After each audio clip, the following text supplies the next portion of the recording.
গাজায় ইসরায়েলি আগ্রাসনের বিরুদ্ধে পোরশায় সমাবেশ অনুষ্ঠিত।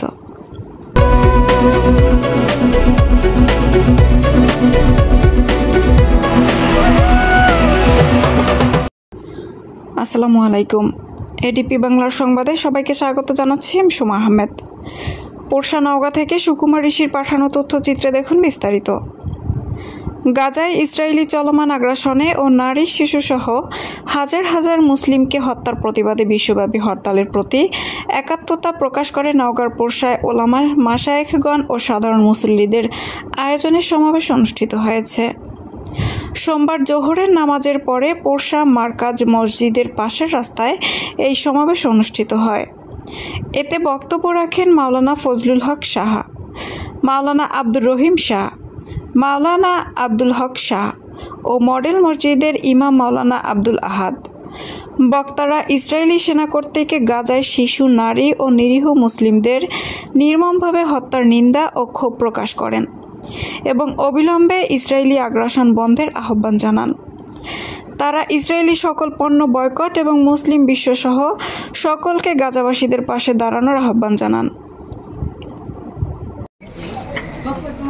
খ্রিস্টান গোষ্ঠী তথা আমেরিকা এবং ইউরোপ তাদের সার্বিক সহযোগিতা দিয়ে, পৃষ্ঠপোষকতা দিয়ে মুসলমান নিধন যজ্ঞে তাদের সহযোগিতা করে আসতেছে। আজ থেকে 17 মাস আগে এই ফিলিস্তিনের গাজাবাসীদের উপরে যে নির্মম নির্যাতন শুরু হয়, গাজা শহরটাকে ধ্বংসস্তূপে পরিণত করা হয় এবং গাজা সংলগ্ন বিভিন্ন শহরগুলো পর্যন্ত ধ্বংস করে দেওয়া হয়েছে।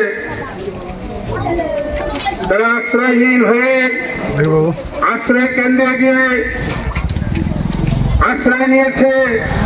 সেখানেও এই জালেম ইসরায়েল সরকার অনবরত, আমরা সকলে অবগত আছি। আমরা যেমন বাংলাদেশ, বিভিন্ন আরব আমিরাত এবারে ঈদ পালন করেছি, আনন্দ উৎসব করেছি আমরা, কিন্তু ফিলিস্তিনবাসী তা করতে পারে নাই। ঈদের দিনও তাদের উপর গোলাবারুদ, বোমা ইত্যাদি হয়েছে, এটা আমরা জানি।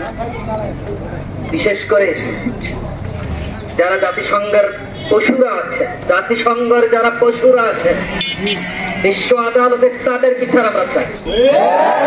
জাতিসংঘের যারা পশুরা আছেন, জাতিসংঘ এটা জাতিভঙ্গ, এই পশুদের আমরা বিশ্ব আদালতে বিচার চাই। পশুদের